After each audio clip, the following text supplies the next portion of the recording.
Bonjour les enfants du CP.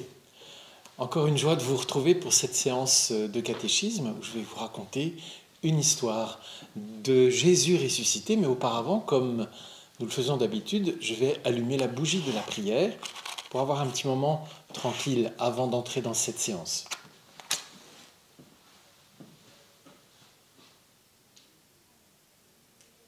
Voilà, la petite flamme est bien visible.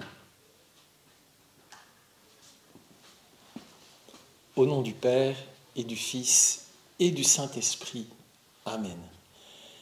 Merci Jésus d'être présent dans ma vie, dans la vie des enfants qui me regardent. Merci aussi de nous donner d'apprendre à te connaître pour pouvoir t'aimer, pour pouvoir vivre comme tu nous le demandes. Au nom du Père et du Fils et du Saint-Esprit. Amen. Alors l'histoire d'aujourd'hui, c'est après la résurrection de Jésus. Vous vous souvenez que Jésus a été crucifié en dehors des murs de Jérusalem. Il est ressuscité du tombeau qui était dans un jardin, pas loin de Jérusalem, près des murailles. Et puis ce jour-là, nous l'appelons le dimanche, des disciples sont allés voir le tombeau qui était vide, des femmes, dont Marie-Madeleine, sont allées voir le tombeau qui était vide, et ils ont compris peu à peu que Jésus était ressuscité. Et d'ailleurs, Jésus se manifestait à certains des apôtres ou de ses amis. Alors, ça a déjà eu lieu. Maintenant, on quitte Jérusalem pour l'histoire que je vais vous raconter, et nous allons au bord du lac de Tibériade. Au bord du lac où il y a les villes comme Capharnaüm, où Jésus avait beaucoup enseigné, où Jésus avait fait beaucoup de miracles.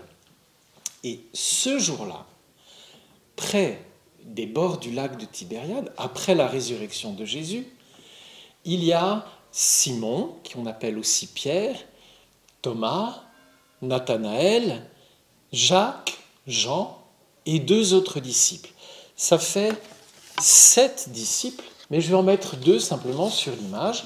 Je vais mettre Pierre, qui propose aux 6 autres de partir à la pêche. Et donc, ils vont monter en barque.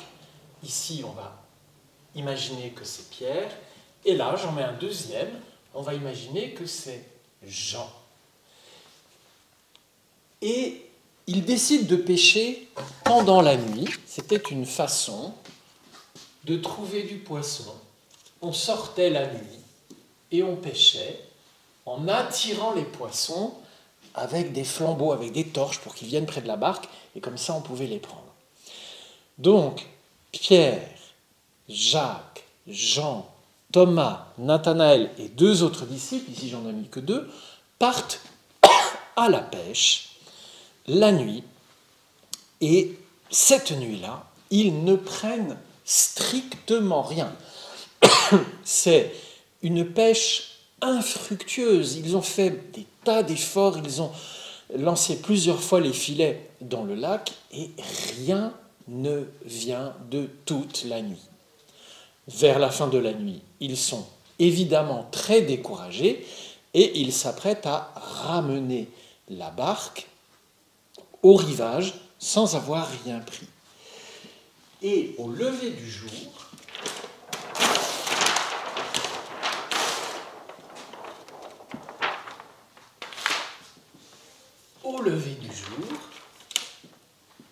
quelqu'un se trouve sur le bord du lac, à distance, et qu'ils ne connaissent pas, ou qu'ils ne reconnaissent pas encore. Et ce quelqu'un leur dit « Hé les enfants, est-ce que vous avez du poisson ?» Et eux, dans la barque, ils disent « Non, on a pêché toute la nuit sans rien prendre. » Et cet inconnu leur dit « Lancez les filets à droite, vous trouverez. » Et c'est ce qu'ils font. Ils lancent les filets à droite du bateau et à ce moment-là, ils trouvent beaucoup de poissons. À ce moment-là, Jean reconnaît, il dit « C'est le Seigneur !» Et quand Pierre entend « C'est le Seigneur », vite, tu vois, il plonge à l'eau pour, à la nage, se rapprocher de Jésus et aller à sa rencontre. Après, il se passera d'autres choses, mais je te le raconterai une autre fois. Donc je résume cette histoire. Ils partent pêcher après la résurrection de Jésus, toute une nuit, et il ne se passe rien. Et puis au petit matin, quelqu'un se trouve là, leur donne l'ordre avec autorité de lancer les filets à droite, et à ce moment-là, ils trouvent. Jean reconnaît Jésus, dit c'est le Seigneur, et Pierre se jette à l'eau pour retrouver Jésus. Tu as là deux figures d'apôtres très belles qui représentent deux capacités de notre cœur. Dans notre cœur, il y a comme pour Jean l'œil de la foi. Il faut apprendre à ouvrir cet œil pour reconnaître Jésus qui est là, alors qu'on est découragé, alors qu'on a péché toute la nuit sans rien prendre, alors qu'on est très fatigué au bout de la nuit et qu'on voudrait tout simplement aller se reposer. Jean représente cet œil de la foi qui reconnaît la présence de Jésus.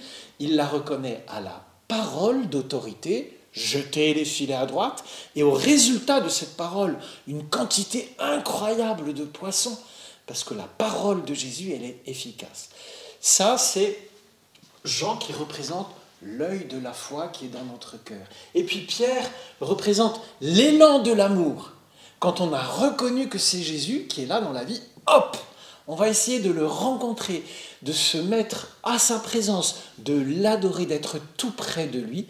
Et c'est ce que fait Pierre quand il se jette à l'eau en risquant quelque chose. Il risque évidemment de se mouiller, de ne pas très bien savoir nager, mais il a l'audace parce qu'il aime Jésus. Voilà l'histoire d'aujourd'hui.